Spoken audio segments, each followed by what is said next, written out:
Aujourd'hui, on a sur la conférence vidéoprotection et sûreté, marché et compétences. Donc c'est la deuxième conférence qu'on fait avec la FFIE.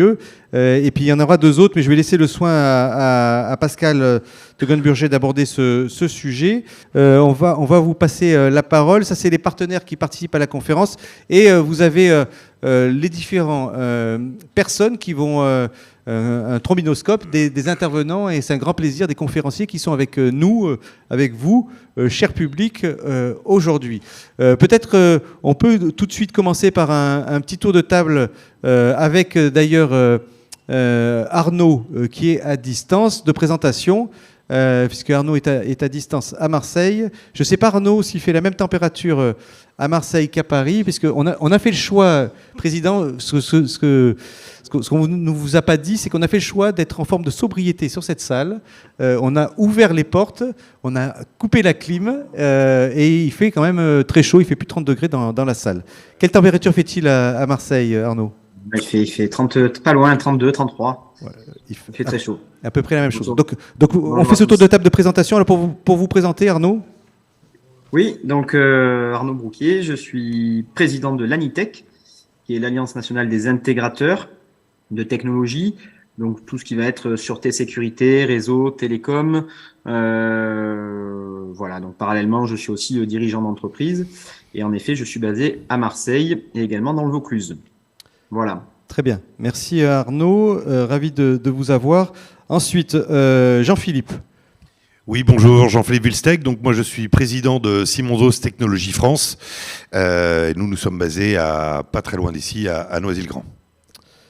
Voilà. Et votre activité ? Pardon, notre activité, effectivement, on est fabricant de serrures électroniques sans fil. Donc tout notre domaine, c'est le contrôle d'accès, avec la particularité de commercialiser effectivement des solutions électroniques sans fil et sans câblage. Ce pourquoi vous êtes aujourd'hui, effectivement, vous connaissez bien ce sujet de sûreté. On va en rediscuter. Vincent, alors pour continuer, vous allez vous partager le micro. Merci. Alors Vincent Effenbach, je représente l'association Formapelec, qui a pour vocation de former les intégrateurs électriciens à tous les marchés, courant fort, courant faible. Ouais, merci Vincent. Ensuite, Thierry Schott pour Qualifelec. On a deux présidents, hein, non pas un mais deux aujourd'hui. Thierry, alors. Bon, Thierry Schott, président de Qualifelec, organisme de qualification, et aussi installateur électricien à Strasbourg. À Strasbourg. Voilà. Et Pascal Teugen-Burger. Voilà, donc président de la FFIE. Et évidemment, je dirige deux sociétés, parce que bon, pour être président, il faut quand même avoir une fonction opérationnelle.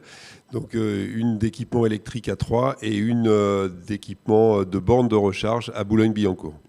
Voilà, merci à vous d'être... gardez le micro, cher Pascal. On va vous donner la parole tout de suite. Ce qu'on avait dit, effectivement, c'est qu'on pourrait commencer avec vous pour avoir un tour d'horizon sur ce sujet qui est la vidéoprotection et la sûreté.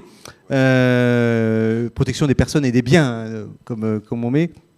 Oui, évidemment, c'est un sujet essentiel pour nous. C'est une activité depuis des années en constante progression. Donc, pour rappel, la FFIE, c'est plus de 7700 entreprises adhérentes, plutôt des PME d'une taille moyenne de 12 salariés. Et donc, merci. Et donc, c'est la préoccupation de tous de répondre à de nouveaux marchés. Et évidemment, la sûreté, depuis quelques années, liée à un changement des populations et finalement du climat social, s'équipe, à tort ou à raison, mais de moyens électroniques, protégeant leurs biens et leurs personnes. Et pour ça, donc, nos intégrateurs conçoivent, installent, maintiennent des solutions de plus en plus innovantes, connectées, avec aujourd'hui même de l'intelligence artificielle au sein des systèmes électroniques qui permettent de garantir finalement l'intégrité des biens et des personnes dans tous les bâtiments résidentiels et tertiaires. On a, dans l'objectif de la FFIE, comme dans tous les domaines d'activité, c'est d'abord qualifier, formés, qualifiés. Vous avez la zapette, donc ça, si vous avez une Je ne diapo, sais pas si, voilà. c'est à vous, Donc, à ça, vous oui, d'avancer. voilà, il n'y aura pas de décalage. Donc, vous avez la représentation un peu graphique de la FFIE. Donc, on n'est pas un peu comme des Shadocks, hein, parce que là, on a l'impression que c'est des cercles et des petits rébus. Mais en fait, voilà, ça représente un peu, par quelques chiffres, le poids de notre syndicat. Donc, voilà, on brasse à peu près 17 milliards d'euros de chiffre d'affaires, 130 000 actifs. Voilà. Et de plus en plus, une montée, voilà, d'une progression du nombre d'adhésions qu'on comprend aujourd'hui, parce que les gens ne veulent plus se retrouver seuls et trouvent dans notre syndicat professionnel non pas du réconfort, mais des moyens pour de se développer et évidemment aussi un peu de réconfort de temps en temps. Ça nous arrive par des réunions, mais nous, on donne évidemment l'accès à des formations, de la qualification. Et on est peut-être des fois en avance de face sur des nouveaux marchés émergents qui vont être une réalité dans quelques années. Et on y travaille tous avec une équipe de permanents très motivée. Alors les prochains rendez-vous, ça j'y passerai peut-être après. Donc pour revenir sur la sécurité électronique, donc ça fait vraiment partie avec Arnaud qui nous entend au sein de l'Anitech, qui est vraiment le creuset essentiel de l'ensemble des adhérents de la FFIE qui peuvent participer soit comme des pure players ou comme des activités annexes dans leur entreprise d'équipement courant fort, donc à la création de valeur sur ce marché. Donc c'est un marché qui a beaucoup évolué. Pourquoi ? Parce que d'abord, il y a beaucoup d'entreprises qui s'intéressent à ce marché. On voit des spots à la télé pour des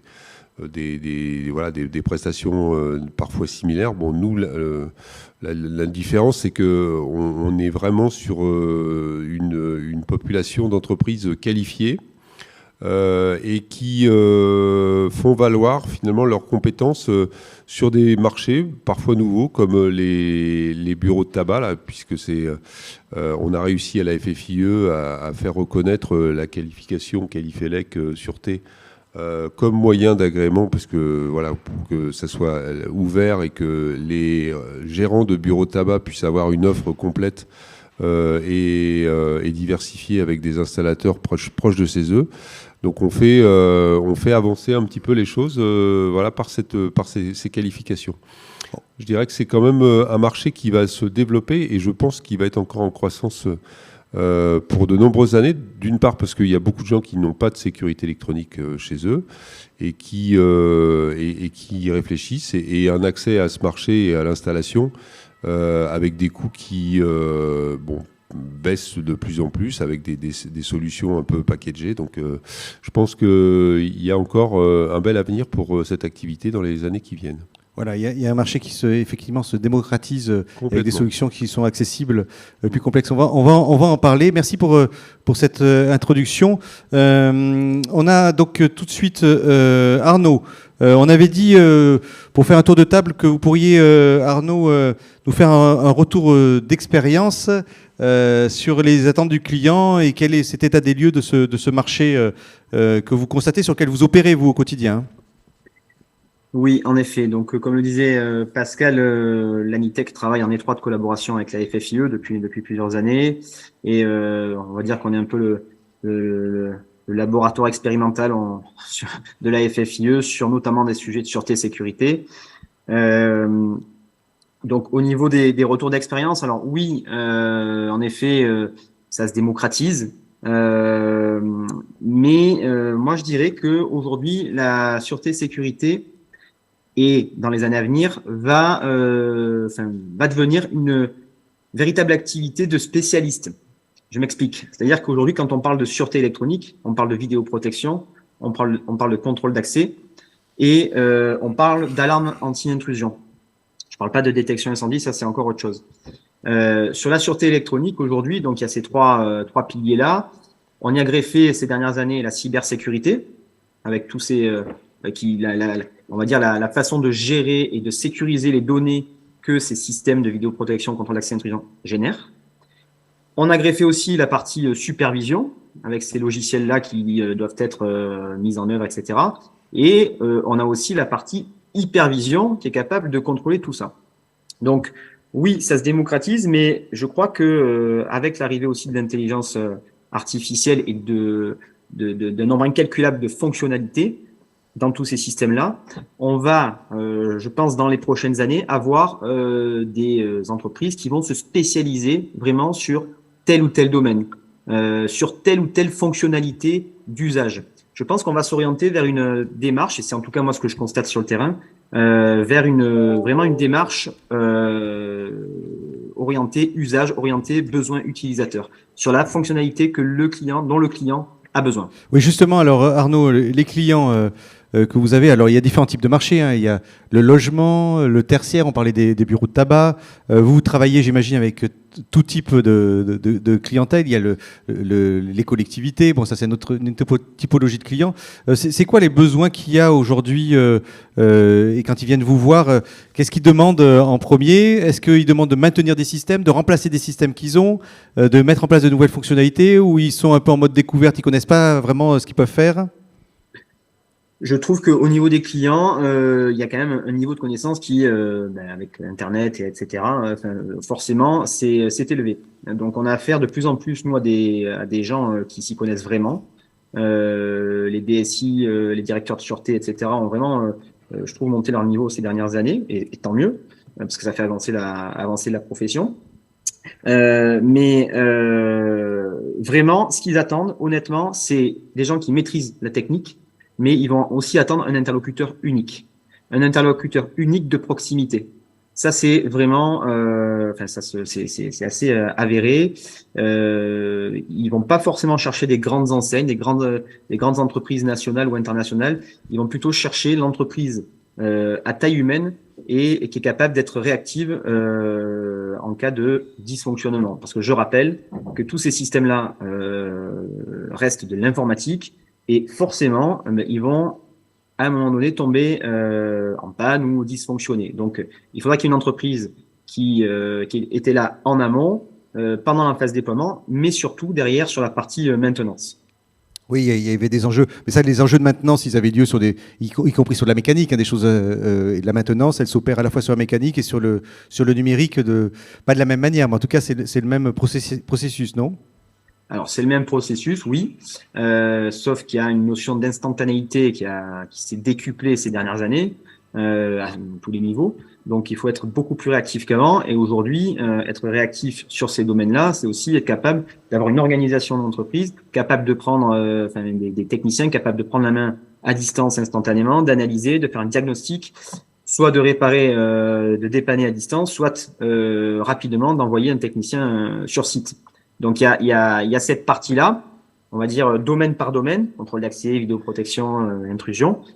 Mais il va falloir aussi demain administrer tout ça, tous ces systèmes-là. C'est pour ça qu'on parle à l'ANITEC de l'opérateur local de services numériques, opérateur local pour cette notion de proximité, et de service numérique. C'est-à-dire qu'avoir une entreprise comme une sorte de direction du numérique externalisée pour le client, qui sera capable d'administrer tous ces services-là, de les opérer, de les faire évoluer dans le temps.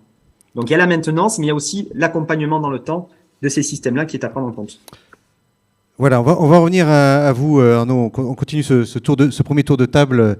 Merci d'avoir positionné aussi ce sujet. Jean-Philippe, alors on avait dit après qu'on continuerait faire un petit focus sur le contrôle d'accès, parce que ça me faisait penser, c'est ce que disait Arnaud, c'est que ces systèmes, quand ils sont en place, comme il y a des notions de sécurité, sûreté, il ne faut pas qu'ils tombent. Et quand ils tombent, on est ennuyeux parce qu'on ne peut plus rentrer dans le bâtiment, on ne peut plus sortir. Bon, enfin, et vous travaillez effectivement sur ces systèmes-là, et maintenant ils sont pilotés à distance. Oui, alors pour revenir déjà sur la notion de contrôle d'accès, je confirme que la famille contrôle d'accès, globalement, ne cesse d'évoluer d'année en année. Il y a de plus en plus de besoins de sécurisation des biens et des personnes. Donc on est sur un marché déjà qui est évolutif. Au sein de ce marché, effectivement, ce qu'on constate, c'est que nous commercialisons chez Simon de Vos plusieurs types de technologies, des technologies propriétaires, hardware, software, programmateur Simon de Vos. Donc software purement Simon de Vos, et aussi des technologies intégrées avec notre gamme Smart Intego, où on est associé effectivement avec des partenaires constructeurs. On voit ces deux marchés clairement évoluer très fortement. Et au sein de la famille contrôle l'accès, donc là c'est purement le métier de Simon de Vos, ça concerne effectivement les serrures électroniques sans fil, donc sans câblage. Donc le gros avantage du système, c'est qu'effectivement on a un système qui est facile à installer, à moindre coût, et avec des très très fortes autonomies. Et on voit ce concept des produits sans fil fortement se démocratiser, plus fort que le métier globalement du contrôle d'accès, du fait des problématiques de clés sur le marché et des problématiques de câblage également. Donc effectivement, le système sans fil va prendre des parts de marché aux systèmes de clés qui sont très fortement en place sur les marchés, et également au système filaire sur les portes intérieures. On ne pas moins qu'on peut faire des équipements sur les portes intérieures, entre autres. Est-ce qu'on a des systèmes de redondance alors d'équipements numériques derrière pour que ça continue à fonctionner, même quand il y a un petit problème numérique sur une des boucles ou sur un... Les problèmes numériques aujourd'hui, on reste sur des produits électroniques. Donc l'avantage de Simon de Vos, c'est qu'on reste sur des produits extrêmement fiables, proposant des garanties de 5 ans. L'avantage effectivement des serrures autonomes, c'est que, admettons qu'on ait une panne de réseau, les produits vont rester toujours autonomes, quelles que soient les technologies. Donc ça, c'est le gros avantage. Voilà. Après, c'est une question effectivement d'obtenir de la robustesse sur les produits mécaniques et d'obtenir beaucoup d'autonomie sur les produits électroniques. En termes de logement, là, je vous parle à vous, si je peux vous qualifier tel quel, les intégrateurs électriciens, Pascal et Arnaud, il y a des demandes là de tous ces produits qui sont sans clé, qui sont sans fil finalement.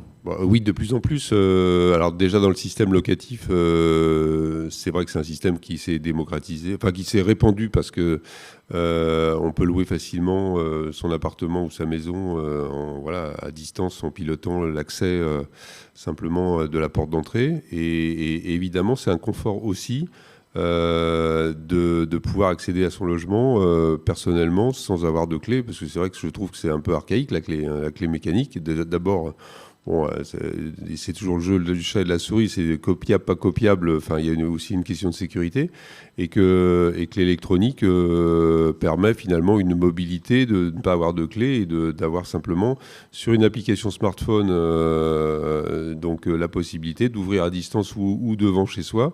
Par reconnaissance NFC sans contact, la porte d'entrée directement. Ouais. Donc je trouve que c'est quand même une voie d'avenir qui va, à mon avis, devait être de plus en plus fréquente dans les logements. Oui. Ça apporte véritablement un nouveau confort. Arnaud, je sais que vous travaillez beaucoup, je crois savoir, vous travaillez beaucoup aussi avec les bailleurs sociaux. Les bailleurs sociaux, ils ont généralisé ces systèmes-là. Effectivement, on parlait des locataires, des locations, non ? Oui, il y a surtout pour gérer les logements vacants. Ça, ils ont besoin de ce genre de système, parce que ça va très vite, en effet, comme le disait Jean-Philippe, à déployer. Et également pour sécuriser des portes de locaux techniques, dans lesquels, justement, à l'intérieur desquels on va mettre des systèmes de vidéoprotection avec une petite baie de brassage, un enregistreur. Donc, c'est vrai que la souplesse du contrôle d'accès non filaire apporte vraiment un gros avantage pour les bailleurs sociaux. Ouais. Alors, on avait dit, on continue ce tour de table, on avait dit, donc, une fois qu'on a abordé effectivement l'aspect marché, l'aspect matériel, on va aborder l'aspect formation, parce qu'il faut se former sur ce marché aussi. On va reprendre la zapette aussi, qui est restée par là. Voilà. Merci beaucoup. On va continuer donc sur l'aspect formation, parce qu'effectivement, Vincent, il faut se former à ces nouveaux métiers.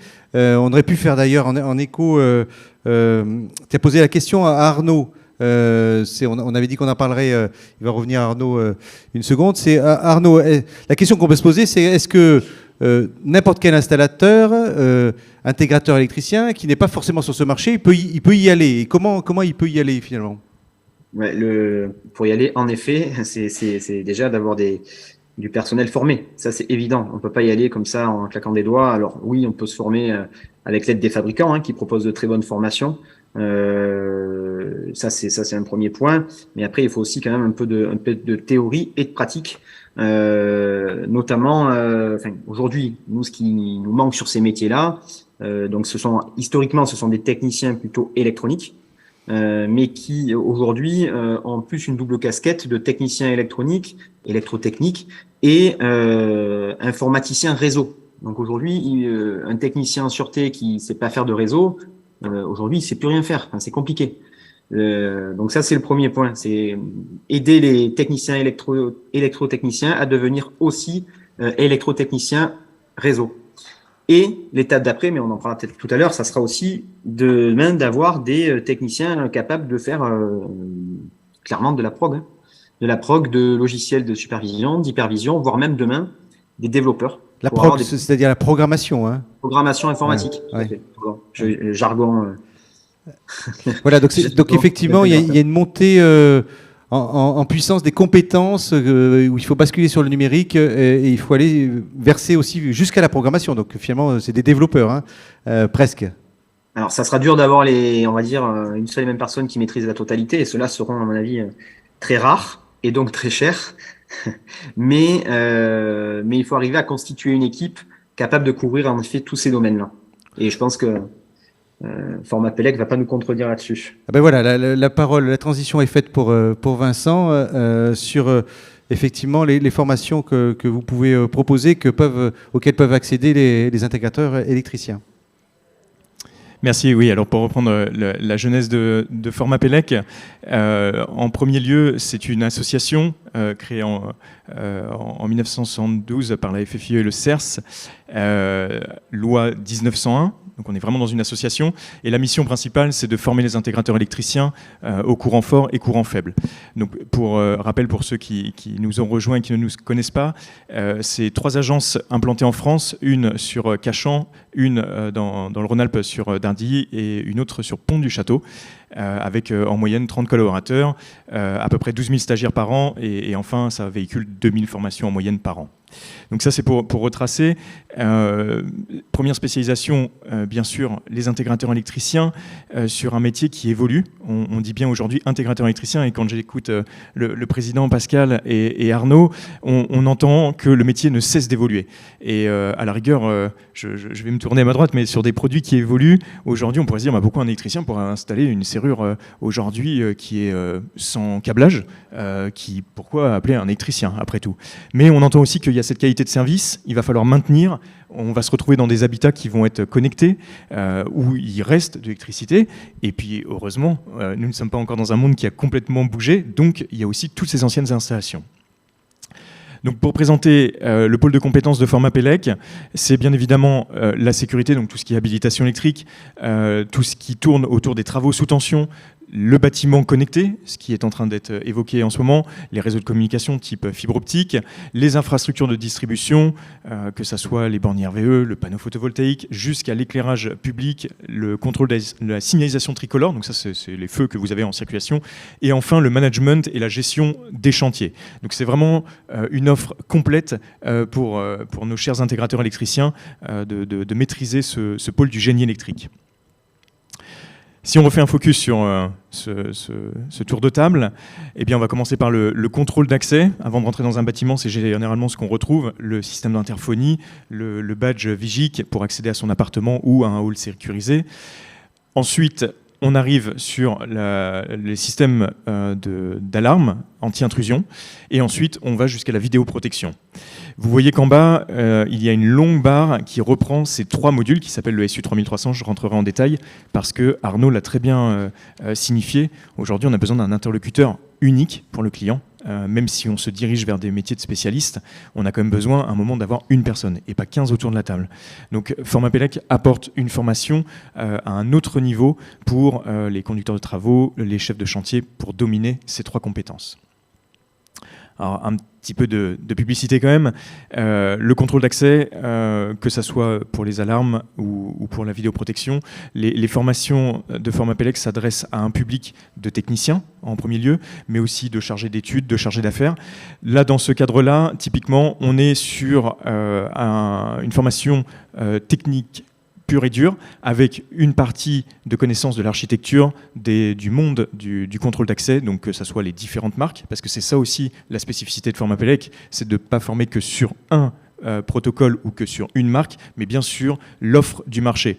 Parce qu'aujourd'hui, votre intégrateur électricien, il va se rendre peut-être sur une activité neuve avec un matériel prescrit, mais il va peut-être aussi tomber sur une installation déjà existante qui doit rénover ou dépanner.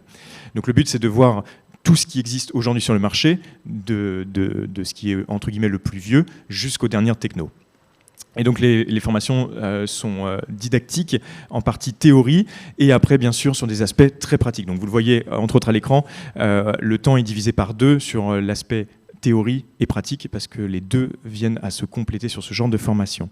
Donc là, le contrôle d'accès, je ne vous fais pas le détail, vous avez le temps de le voir à l'écran, entre le traitement des commandes, la question des badges pour ouvrir les portes, la partie code et interphonie. Donc là, on arrive à ce qu'on disait tout à l'heure, il y a du câblage de la part des électriciens, mais aussi de l'adressage, parce que maintenant, ce type d'installation, on passe sur des nouveaux protocoles IP, on doit programmer et on doit avoir une petite partie informatique.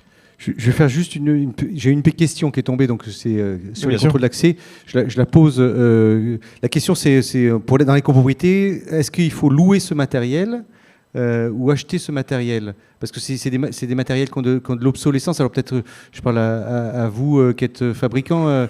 Est-ce que vous avez des systèmes de location avec des remplacements quand il y a des nouvelles technologies qui arrivent? On a très très peu de demandes sur l'occasion, pour ainsi dire pas. C'est déjà arrivé 1 ou 2 fois, alors sur une école d'ingénieurs en l'occurrence, mais dans le contrôle d'accès, je sais que c'est assez courant dans la partie hôtelière. Dans la partie contrôle d'accès, non, c'est de l'achat. Après, ce qu'il faut considérer, c'est qu'effectivement, on sera plus cher que des cylindres mécaniques, mais on ne sera pas 10 fois plus cher qu'un cylindre mécanique non plus. Hein. C'est-à-dire qu'on n'est pas sur des investissements qui sont...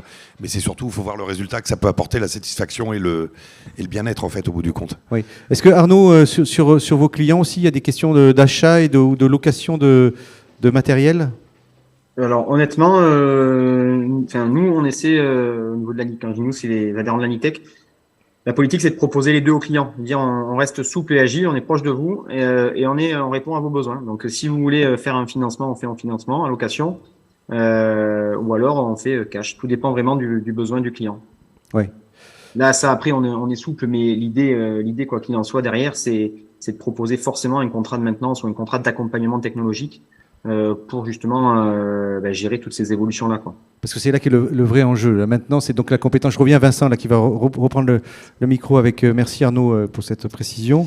Donc ensuite, on a le système anti-intrusion. On passe effectivement sur le système anti-intrusion, Alarm, donc qui se présente de la même manière avec une partie théorique sur les différents systèmes, les traitements de commandes, la transmission de données, sur la détection, et toujours pareil, les aspects pratiques avec du dépannage, aborder un schéma de câblage, les notices techniques, voilà, comprendre le système. Alors, je le passe rapidement. On arrive sur la vidéoprotection qui, pareil, là, est un petit peu plus technique. Donc, d'où cette importance un petit peu plus soulignée sur la partie théorique, parce qu'on devient plus complexe. Il y a la partie caméra, mais il y a les enregistreurs, il y a peut-être la détection de forme. Donc, c'est une gestion de projet qui est quand même différente, qui est plus normative. Et donc, la partie théorique est un peu plus importante sur cette partie-là. Donc là, on a vu principalement le scope des techniciens et vient s'ajouter à cela donc le fameux module SU3300 qui là est plus dans un scope chargé d'affaires, chargé d'exploitation ou chargé d'études et qui vient du coup voir ces 3 domaines d'activité, parce qu'encore une fois je reprends ce que disaient Pascal et Arnaud, on cherche un interlocuteur unique et on n'a pas envie de recevoir les 15 personnes qui vont nous contrôler notre bâtiment en termes de sécurité. Donc il faut bien dans vos sociétés et vos entreprises une personne qui soit capable d'avoir le langage, de connaître les différentes pratiques, les différents matériels et savoir présenter ça à son client pour monter son marché, entre autres. Alors, si je fais un parallèle avec ça, c'est juste pour l'imager, vous m'excuserez pour les intégrateurs électriciens sur la représentation des fils, mais ça met en exergue ce qu'on est en train de se dire. Les nouvelles technos, bien sûr, il faut en parler, et on a des spécialistes des produits qui vont faire des formations ultra pointues, et c'est bien normal sur leurs produits, mais il ne faut pas oublier encore une fois que la plupart des entreprises, quand elles interviennent chez les clients, il n'est pas dit qu'elles vont arriver sur la dernière techno sur laquelle elles ont été formées par un fabricant. Donc le but, c'est bien de retracer la genèse de ce qui existe sur le marché pour pouvoir être un opérateur qualifié pouvoir dépanner, pour pouvoir rénover les installations existantes sans justement dire non, ça par contre je ne sais pas faire, parce que ce sont quand même les fondamentaux de l'électricité. Donc on voit bien que nos intégrateurs électriciens sont passés d'un statut d'électricien à plutôt quelque chose d'électronique, les électroniciens. Et si je prends l'image suivante, eh bien voilà, aujourd'hui on a des opérateurs qui arrivent avec un ordinateur, comme on le disait, pour injecter une programmation. On parlait de bâtiments connectés, on parlait d'interphonie. Aujourd'hui on vient avec un ordinateur. Donc c'est là où je rejoins Arnaud, le métier mute, et on a besoin d'avoir quelqu'un qui quand même sache à minima se servir de ces outils jusqu'au moment où on arrive dans une belle baie de brassage avec des serveurs qui vont stocker les images, qui vont permettre peut-être, je sais pas, de faire de la détection d'intrusion, de détection d'agression ou autre. Donc le métier évolue et part d'un électricien, sans que ça soit dénigrant, à un intégrateur électricien, jusqu'à potentiellement à un développeur informatique qui est capable de codifier ou de programmer ces équipements. Et enfin, pourquoi on fait ça ? C'est pas pour vous embêter, parce qu'on sait bien, messieurs, que les formations, c'est vraiment en dernier recours quand on a nos marchés, qu'on a un peu de temps, même si j'exagère. Mais en règle générale, c'est quand même cela. La formation, avant tout, c'est pour faire qualifier votre entreprise et être reconnu sur ce marché comme étant un intégrateur qui est digne de ce nom et qui connaît son métier. Et je crois que la transition est toute faite avec une autre association qui est autour de cette table. Bravo, ça a été bien travaillé. Donc la transition est faite pour vous, Thierry. Merci. Effectivement, on en arrive sur la qualification. La qualification, elle est demandée par les personnes qui font les appels d'offres. C'est ça, c'est les maîtres d'ouvrage, les bureaux d'études qui demandent des niveaux de qualification sur les réponses. Oui, bien sûr, c'est les donneurs d'ordre, essentiellement. Mais je vais quand même dire quelques mots quand même de Califelec, puisque bien sûr. Je crois que c'est nécessaire. Califelec, c'est un organisme qui a été créé en 1955 par les pouvoirs publics et par la volonté des pouvoirs publics et des professionnels. C'est un organisme indépendant et unique pour les métiers de l'électricité. Pour moi, je dirais... La qualification, c'est un gage de compétences pour réaliser des installations électriques et, je dirais, sécurisées et de qualité. Mais c'est aussi un gage de confiance entre le client et, je dirais, le professionnel. Alors, nous représentons, à l'heure qu'il est, plus de 9000 qualifiés et on est presque à 12 000 certificats de qualification. Alors, nous qualifions, je dirais... 9 000 qualifiés, ça veut dire que c'est différentes personnes ou différentes structures, et ensuite c'est... Certaines structures peuvent avoir plusieurs certificats de qualification. Je dirais que nous qualifions en fonction, je dirais, des secteurs de la profession. Bien sûr, d'abord, le courant fort, qui représente les installations électriques, suivant deux clientèles, logement, commerce, petit tertiaire ou moyen, gros tertiaire, industrie. Les IRVE, les infrastructures de recharge des véhicules électriques, dont vous avez parlé précédemment. La maintenance. Un deuxième grand pôle qui est le courant faible, dont on va parler plus précisément. Les infrastructures, comme, je dirais, les EP, les réseaux, etc. Les énergies renouvelables, comme les PAC, le photovoltaïque qui se développe. Voilà. Alors, pour dire quand même quelques mots de la partie courant faible, les courants faibles, je dirais, c'est stratifié, je dirais, en plusieurs qualifications. D'abord, une qualification qu'on dit probatoire, qui est une qualification pour ceux qui débutent dans le métier, qualification qu'on donne pour 1 an, où là c'est essentiellement suivant une analyse administrative, que l'entreprise et bien sûr les personnes qui représentent cette entreprise soient bien formées, qu'il y ait un technicien, etc. Après, nous avons 3 niveaux, 3 indices de qualification en courant faible. Des indices, le premier qui est un indice, je dirais, du généraliste, qui fait des installations un petit peu de toutes sortes, simples. Après, l'indice 2, qui nécessite déjà de montrer une capacité et un technicien formé sur un domaine bien particulier. Et un indice 3, où il y a au minimum 2 domaines de spécialisation, avec bien sûr ces formations, et surtout une interdépendance entre ces différents domaines. Alors, les différents domaines que nous qualifions, c'est, je dirais, réseau de communication, je dis un peu dans le désordre, sécurité, la sûreté, dont on parle beaucoup maintenant, cet après-midi, l'audio-vidéo, la gestion technique et les réseaux de télécommunications. Voilà, alors si on fait juste un petit aparté, merci pour ces précisions sur les qualifications, un petit aparté sur la partie bureau de tabac. Il y a une nouvelle qualification là qui est également en place, alors elle est... Et ben voilà, c'est pour ça que nous sommes tout à fait bien placés pour répondre à cela. Il y avait un petit inconvénient, c'est que dans notre ancienne qualification probatoire, c'est que nous ne précisions pas, je dirais, le mot sûreté. Donc maintenant, nous avons rectifié ça, et dans les jours qui viennent, ça sera approuvé par le CA. Il y aura cette mention sûreté qui est réclamée. Probatoire et l'indice 1. Avec la vidéoprotection, là je fais un petit aparté sur la vidéoprotection, Arnaud, il y a aussi on parlait d'intelligence artificielle, des reconnaissances faciales, donc des données qui sont stockées. Donc comment est-ce qu'on là on rejoint je sais que vous avez beaucoup travaillé avec la FFIE et Anitech sur ces aspects RGPD. Comment est-ce que vous travaillez sur ces protections des données des personnes? Là je parle en termes de données, hein, vous avez compris. Hein. Alors, en effet, on a travaillé en étroite collaboration avec le CNPP pour l'élaboration d'un guide RGPD avec l'Anitech, et en fait, l'idée c'est quoi? C'est qu'on a élaboré des règles, des mesures à prendre, on va dire, pour l'intégrateur dès lors qu'il déploie des systèmes de sûreté sécurité. Donc ça, ce guide est consultable sur notre site. Après, nous on essaie d'aller aussi, bien sûr, respecter la qualification sûreté sécurité. Donc, pas mal d'intégrateurs sont qualifiés.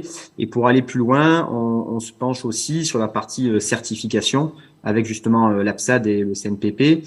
Et on a clairement une certification cybersécurité. Donc là aussi, pareil, tout un tas de mesures à suivre pour que justement on essaie de sécuriser au maximum les données que l'on génère et en vidéoprotection et notamment avec de plus en plus de fonctionnalités comme vous le disiez, Xavier. Donc ça veut dire plus de données sensibles. Donc tout ça, il faut en effet mettre tout ce qu'il faut en œuvre pour sécuriser et pour limiter au maximum le risque cyber. Oui, parce que ça vaut pour vous aussi, Jean-Philippe, sur les risques qu'il peut y avoir cyber, parce que c'est des données qui sont stockées quelque part, donc il faut pas se faire prendre ces données qui pourraient servir pour quelqu'un. Absolument.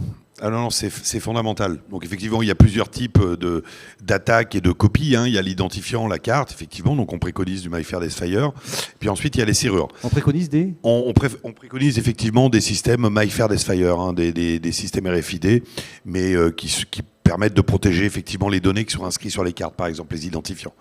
Et puis le dossier le plus sensible, c'est effectivement la sécurité au niveau des serrures. Donc jusqu'à maintenant, Simon de Vos, on a eu la chance de pas avoir des systèmes entre guillemets craqués, cyberattaqués. Néanmoins, on les a renforcés. Donc on a sorti une nouvelle plateforme technologique qu'on appelle vulgairement la plateforme AX, au sein de laquelle, par exemple, on va inscrire on va implémenter sur chaque serrure ce qu'on appelle le Secure Element, qui permet de crypter les données. Secure Element, c'est ce qui est utilisé dans les iPhones notamment. Donc là, on a renforcé nos serrures à ce niveau-là, et c'est très important. On a également, puisque effectivement on est sur des systèmes autonomes sans fil, alors je fais une petite parenthèse, ce que tu disais tout à l'heure était très important. On a beau avoir des systèmes sans fil, on fait de plus en plus de réseaux, de systèmes online. Donc ça nécessite quoi? Ça nécessite d'avoir des nœuds réseaux effectivement au niveau des serrures, et également des antennes qui, elles, vont nécessiter du câblage, quoi qu'il en soit. Et ça nécessite effectivement beaucoup de formation à ce niveau-là pour déployer les antennes et faire en sorte que le système va fonctionner en online. Donc, ce que je voulais dire, la dernière sécurité, comme on a des systèmes effectivement qui vont fonctionner en mode autonome, lorsqu'on doit changer les piles, ce qui arrive très peu souvent, mais ça arrive en moyenne peut-être tous les 5 ans sur les produits, on va accéder effectivement au système électronique, donc au capot des béquilles électroniques ou des cylindres. Et là, on aura des détecteurs effectivement d'intrusion, entre guillemets, sur nos serrures, qui vont indiquer qu'une personne a accédé au capot pour changer des piles, par exemple. Voilà. Mais le point essentiel, voilà, c'est ces fameux Secure Elements qui viennent les renforcer. Et puis également, en termes de réseau, il faut protéger nos réseaux aussi. Donc ça, c'est le cas. Chaque année, on est audité, effectivement. Donc on est une société allemande, ça se passe en Allemagne. Et on est audité par rapport à ça pour faire en sorte que nos produits soient non seulement fiables, durables, mais également non craquables. C'est hyper important. Alors, on a une petite surprise, cher public. Je vous ai dit tout à l'heure, prenez vos téléphones portables. Ça vaut pour Arnaud aussi. Et vous allez comprendre pourquoi.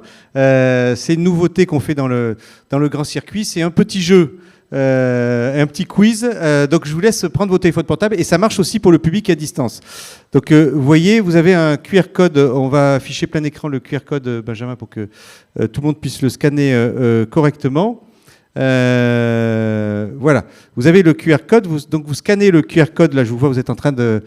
Vous connaissez à chaque fois je redis la même chose, Michel Serres qui a écrit un bouquin qui s'appelle Les petits poussettes, c'est-à-dire les enfants sur ces enfants qui utilisent leur téléphone. Donc je vous renvoie à Michel Serres et donc on va faire un jeu ensemble. Je vous laisse vous inscrire donc sur le jeu, sur le quiz, de manière à ce qu'on puisse jouer ensemble. Voilà, je vois que vous êtes nombreux en train de rentrer et ça marche aussi pour le public qui est à distance.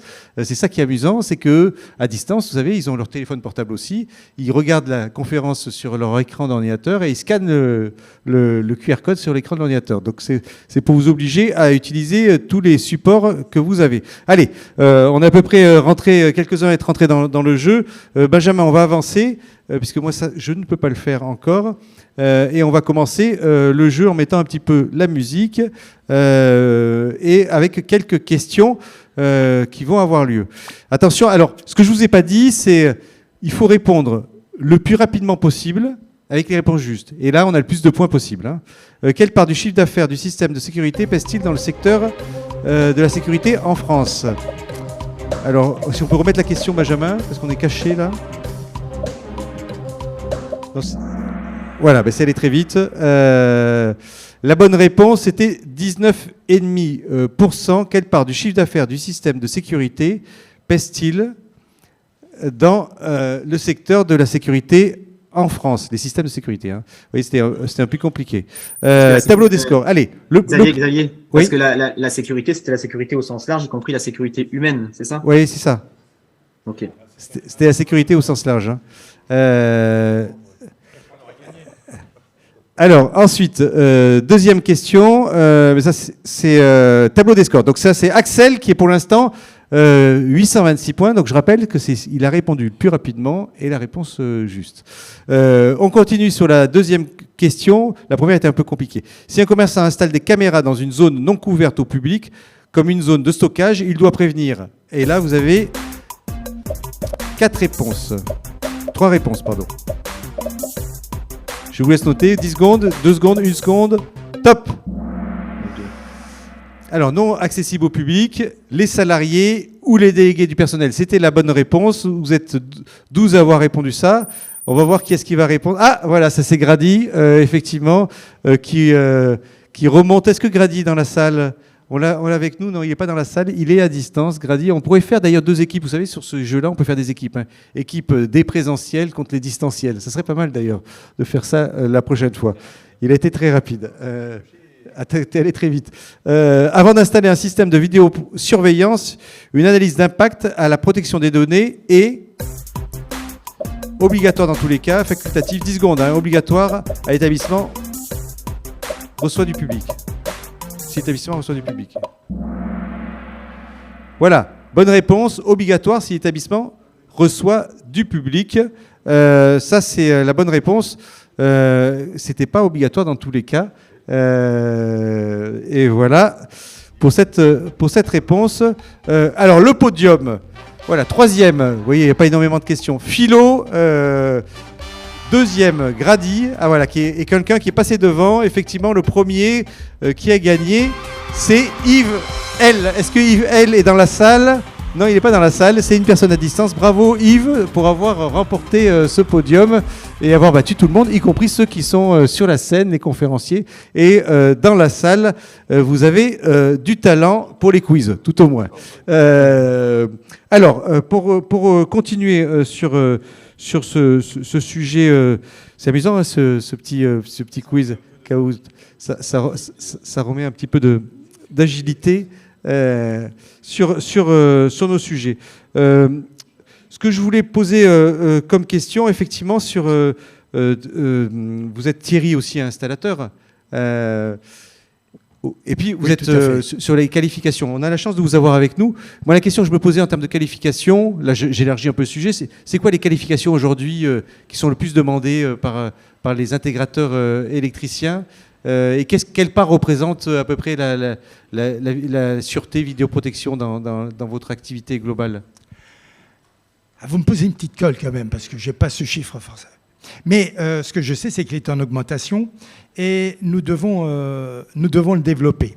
Hein. Nous devons le développer, d'autant plus que, je dirais que ça tombe bien, des après-midi comme maintenant, parce que je pense que c'est aussi peut-être une définition, nous l'appelions, je dirais autrefois, et encore maintenant, courant faible, ce qui n'est pas très porteur, et donc le vocabulaire joue beaucoup. Alors voilà. Alors ce qui est demandé, je dirais, nous avons une clientèle, si je peux m'exprimer ainsi, mais qui va depuis le probatoire. Il n'y en a plus tellement dans le probatoire, je dirais, dans ce métier-là. On tombe quand même sur des gens qui sont qualifiés déjà depuis un certain temps. Et nous avons vraiment tout le panel, c'est-à-dire depuis le petit électricien, le petit intégrateur, je dirais, qui travaille seul, qui fait un peu de tout, aussi bien qu'une très grande entreprise, etc., ou des entreprises spécialisées, qui bien sûr ont l'indice le plus élevé que nous puissions offrir, si je puis dire. L'indice et le nombre de domaines. Hein, pratiquement, il y a des entreprises qui sont qualifiées avec l'ensemble des domaines du courant faible.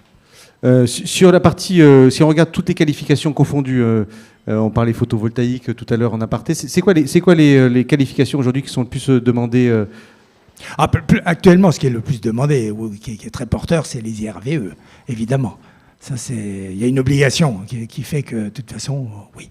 Et puis bon, ce qui est je dirais, la qualification classique, c'est la qualification installation électrique. Oui. Voilà. Puis après vient effectivement les courants faibles. Oui. Pascal, sur les intégrateurs, là, sur ces marchés que vous avez, sur vos intégrateurs électriciens, donc eux, ils viennent vous voir aussi pour demander des formations, des informations sur la sûreté et sécurité. Finalement, sur quel sujet? Est-ce que ça demande plus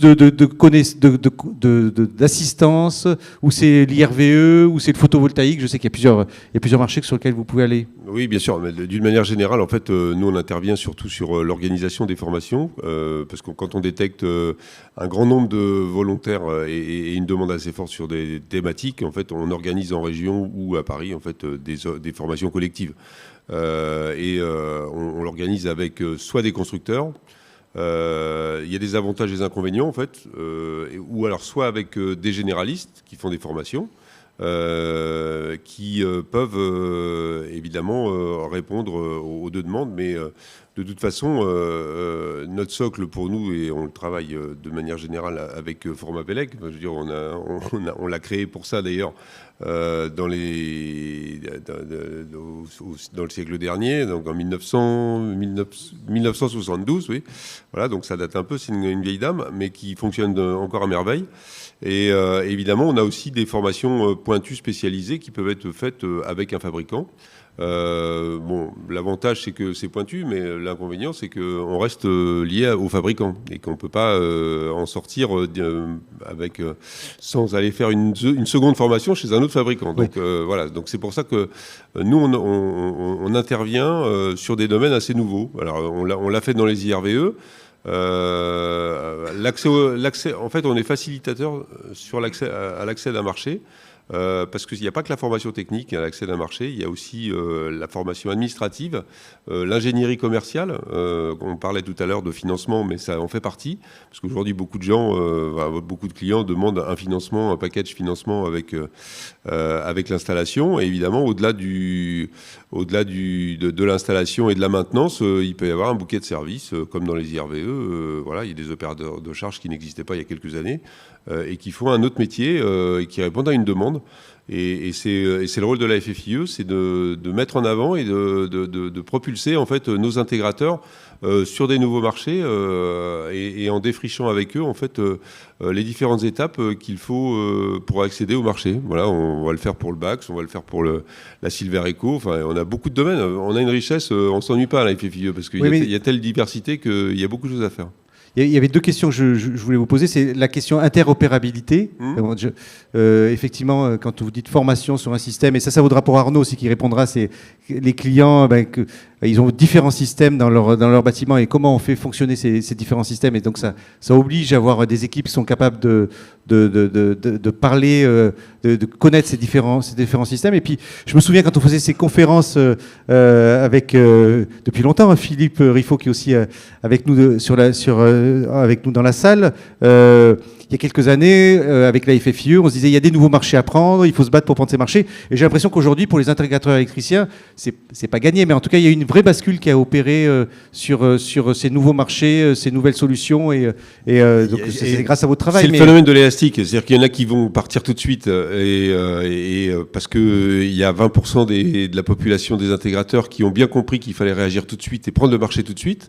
Et puis il y a ceux qui sont toujours un petit peu, qui prennent un peu plus de temps et qui sont parfois, c'est un peu le manque de temps dans l'entreprise, c'est-à-dire que le chef d'entreprise, il a le nez dans le guidon sur une activité, il voit pas forcément l'intérêt d'aller sur une autre parce qu'il est contraint, il a un temps contraint et qu'il peut pas en sortir.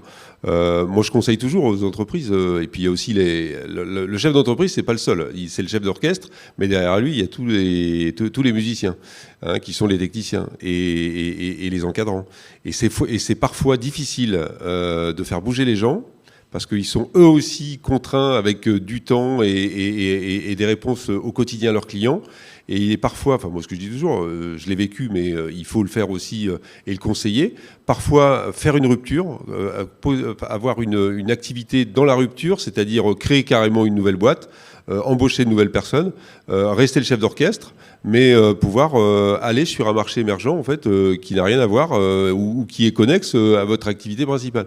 C'est tout le challenge, mais ça c'est plutôt alors ça s'apprend pas dans les livres ni à l'école, c'est dans le réflexe du chef d'entreprise et en France parfois on est mieux aidé dans une petite entreprise qui démarre que dans une entreprise établie.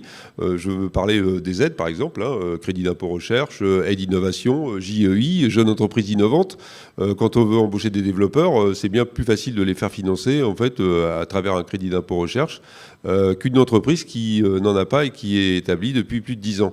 Voilà, donc c'est un peu les particularités de la France. Il faut savoir décrypter, mais nous on est là aussi à la FFIE pour aider tous les accédants à ces nouveaux marchés en fait et pouvoir les aider en fait à faire du business rapidement parce que c'est quand même la finalité, c'est de répondre à un client. À un marché nouveau. Alors, il y a deux, et pour finir, il y a deux principes en fait. Soit on attend le client et on attend le client avec une nouvelle demande, soit on se positionne avec une nouvelle offre de produits et de services et on va chercher de nouveaux clients. Voilà. En fait, pour vous résumer, dans notre activité, c'est ça. Je veux dire, donc il y a ceux qui attendent et qui évoluent en fait parce que leurs clients leur disent, dites, vous pouvez m'installer un système de sécurité de bien-être personne et ils n'en faisaient pas, et donc il faut qu'on les aide à y parvenir. Et puis il y a ceux qui se disent, là il y a un nouveau marché qui arrive dans 1-2 ans, il y a des primes qui vont arriver, ma prime adapt ou d'autres primes qui vont booster le marché. Et comment je peux faire pour me positionner, être prêt à l'instant où ça va démarrer et avoir les compétences, les techniciens et le savoir-faire commercial. Vincent, oui, pour répondre en écho. Et puis on va parler aussi ressources humaines, parce qu'il faut des... j'aime pas bien ce mot-là, ressources humaines, mais enfin on va parler humain. En tout cas, il faut des hommes et des femmes pour travailler. Vincent, alors... Oui, je m'immisce parce que je voulais vraiment reprendre les propos de Pascal, hein, qui sont très justes. La première chose, c'est que depuis tout à l'heure, il y a un mot qui est revenu sur scène, c'est interopérabilité.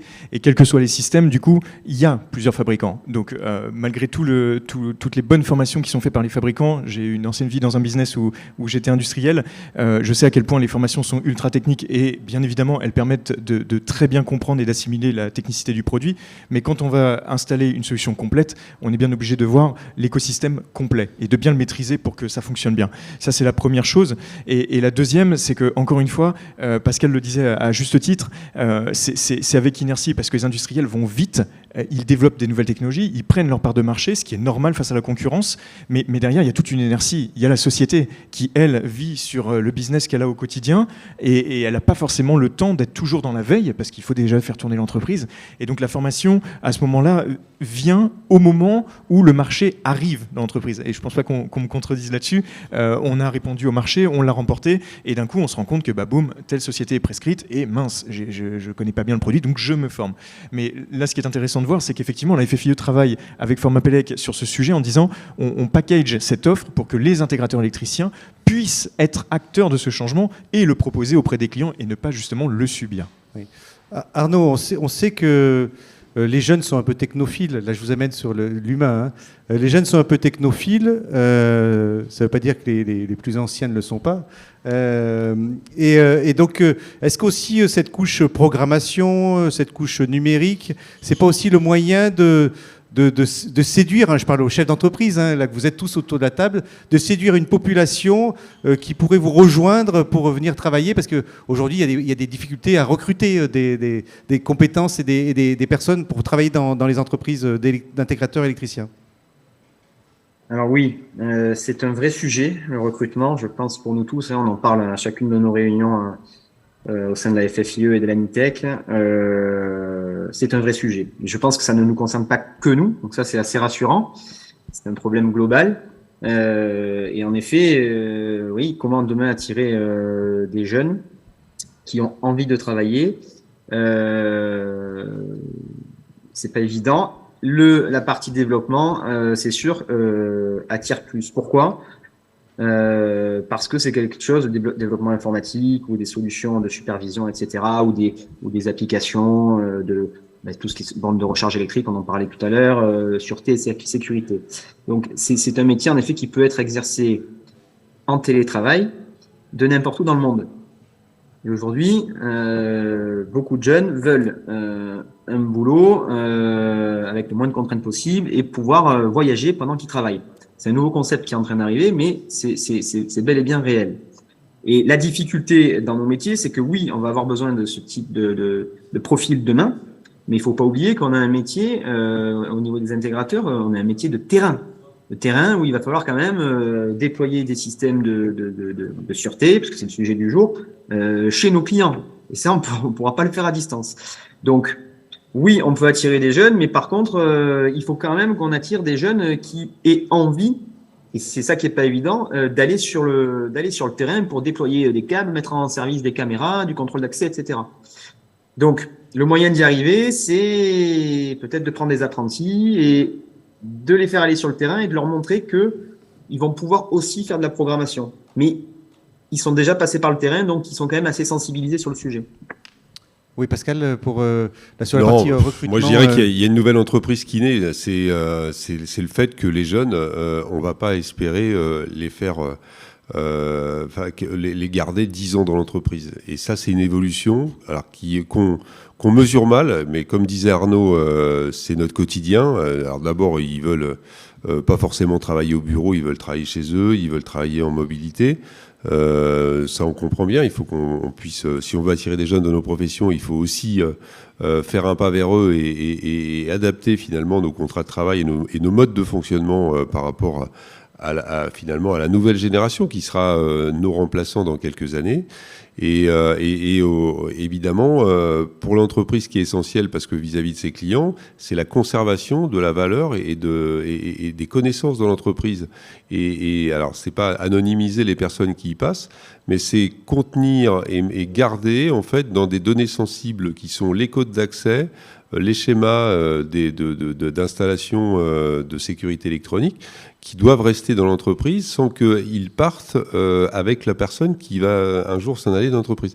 Donc c'est essentiel, c'est un changement de comportement dans l'entreprise, un nouveau mode de management qu'il faut que tous apprennent et appréhendent, parce que de toute façon, on ne reviendra pas en arrière. Moi, je le vois, les cadres dans l'entreprise, ceux qui restent sont plutôt ceux qui sont les quadras ou les quinquas. Les jeunes, eux, ils font, surtout chez les développeurs, par exemple, ils font 3, 4 ans, 5 ans, et c'est normal. Moi, quand ils rentrent, moi, je sais qu'un jour, ils partiront. Et il faut que les données et le savoir restent dans l'entreprise. Et c'est pour ça ça prend du temps. Mais il y a de toute façon une apprentissage à pouvoir conserver toutes ces données qui appartiennent aux clients aussi et qui doivent rester au sein même et propriété de l'entreprise. Oui, et puis ça pose aussi cette question quand on est en télétravail. Bon, ça c'est vraiment pas le sujet de la conférence, mais quand on est en télétravail, c'est l'accès à toutes ces données qui sont depuis un poste dont on ne sait pas où ils se situent. Thierry, sur le constat, parce qu'on a la chance, vous êtes chef d'entreprise aussi, vous, le constat que vous avez sur le recrutement dans vos entreprises des jeunes, effectivement?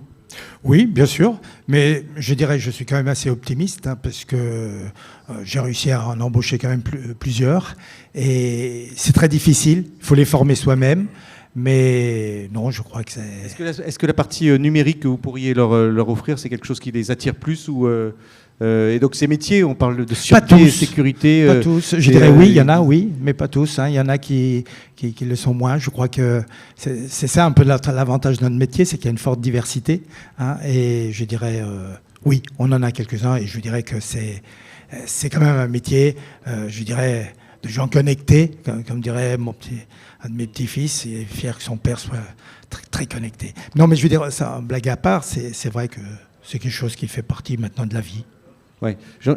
Jean-Philippe aussi, vous, dans vos entreprises, je finis sur le tour d'horizon, j'en profite des entreprises. On a aussi vous avez des métiers où la sécurité est essentielle. Vous avez des gens qui sont en télétravail malgré ces éléments de sécurité. Et donc vous avez aussi ces difficultés de recrutement dans les entreprises industrielles. Alors oui, il y a quelques personnes en télétravail. Bon, bien sûr, les commerciaux, non. Alors, nous, on est une sales unit, donc il y a la partie commerciale pure, il y a la partie technicien. On a un service technique de 6 personnes. C'est difficile de trouver des bons techniciens. Donc, on a eu la chance jusqu'à maintenant, ça fait 10 ans que je suis patron de l'entreprise, de la filiale française, de recruter plutôt quasiment que par réseau. Mais c'est difficile de trouver un bon technicien. Et puis ensuite, par rapport au métier... alors dans nos métiers, de ce que je constate dans l'environnement, que ce soit des constructeurs dans le domaine du contrôle d'accès, des constructeurs de solutions sans fil comme nous, on a relativement peu de turnover pour plusieurs raisons. D'abord parce que le marché est plutôt porteur, donc je vais pas dire que c'est confortable parce qu'il faut toujours se battre sur les dossiers, mais le marché est porteur, donc je pense que c'est un point important. Et le deuxième point, effectivement, on touche, je suis complètement d'accord avec toi, la partie premièrement serrure connectée. Donc on va répondre à des solutions, des problématiques du client final avec plusieurs typologies de technologies, d'architecture, donc ça c'est très intéressant. Et il y a un autre phénomène que je rejoins totalement, c'est la partie non seulement développement du contrôle d'accès, des serveurs sans fil, on en a déjà parlé, mais aussi l'interopérabilité. Et là, on fait parler des mondes entre eux, donc c'est très enrichissant. Et je pense que c'est tous ces points-là qui font que, effectivement, on a peu de turnover. Il en demeure pas moins que, d'un point de vue global, ça, on change presque de sujet, mais le recrutement, c'est quand même depuis 2 ans énormément complexifié. Ça, c'est quand même très difficile de recruter aujourd'hui, malgré tout. Arnaud, là, sur la partie, je voulais vous faire réagir sur la partie interopérabilité. Oui. Effectivement, architecture numérique du bâtiment, c'est un sujet sur lequel je sais que vous travaillez beaucoup. Alors, oui, je me permets juste, Xavier, pour finir sur le recrutement, l'espoir qu'on a, c'est en effet le système qui est quand même conservé depuis 2-3 ans, depuis le Covid, par le gouvernement sur les aides pour le recrutement d'apprentis. Et aujourd'hui, donc on a toujours ces aides-là qui sont en place et c'est quand même, il faut le souligner, c'est quand même une grosse aide. Aujourd'hui, je pense qu'on va pas pouvoir se passer, nous tous, de faire nos propres écoles de formation interne. Voilà. Donc, on va créer un noyau de jeunes qui vont être en apprentissage avec une formation. Après, on complétera avec des formations spécifiques comme le propose Formapelec. Mais attirer des gens aujourd'hui, des gens expérimentés, tout ça. Pour moi, c'est compliqué, et pour les adhérents de l'Anitech aussi. Mais par contre, les apprentis, on réussit malgré tout à les attirer. Donc voilà. Les apprentis, ils ont quel âge, juste pour redonner au public, quel niveau c'est quoi le montant d'aide qui est accordé, comme ça? Tiens, on fait un petit aparté. Si je ne me trompe pas, c'est une aide de 8 000 € toujours, hein, par apprenti, sauf si ça a changé. C'est ça, oui. On confirme. Philippe Riffaut confirme. Sur la durée, donc c'est quand même pas négligeable. Et c'est pour ma part, niveau licence et master 1, master 2. Donc électronique ou oui, donc c'est des apprentis qui sont quand même qui ont un peu un bagage quand même, hein, qui sont pas donc il y a une grosse aide sur l'apprentissage effectivement sur ce niveau, hein. Oui, mais aujourd'hui ces jeunes alors nous on les force à passer par le terrain et à faire des déploiements vraiment câblage, etc. Mais très vite ils veulent basculer sur la partie supervision, programmation, etc. Donc et moi, c'est la partie infrastructure qui m'inquiète plus pour l'avenir. Pour le côté interopérabilité, clairement, nous, au niveau de l'Anitech, on prône justement le choix, pour le bien-être du client, pour le respecter, on préconise de choisir des systèmes interopérables. Donc, interopérables, pour expliquer, ce sont des systèmes qui vont pouvoir communiquer entre eux. Pas des systèmes fermés où en gros on va pas pouvoir aller récupérer des infos par exemple du contrôle d'accès et par la vidéoprotection. L'idée c'est de faire communiquer tous ces systèmes, c'est ça le rôle de l'intégrateur, hein, c'est de faire communiquer plusieurs systèmes entre eux pour apporter des fonctions d'usage et pour les affiner vis-à-vis du client final. Voilà. Donc interopérabilité, oui, un grand oui bien évidemment, et système ouvert. Voilà, on arrive au terme de cette conférence. Il fait très chaud, hein, dans la salle, hein. On a tenu, hein, quand même sans la clim. Ça chauffe, on sent. Alors peut-être Pascal, on avait dit que vous clôtureriez la conférence aussi en annonçant, on va pouvoir le présenter, les prochaines dates qu'il y a sur les grands circuits.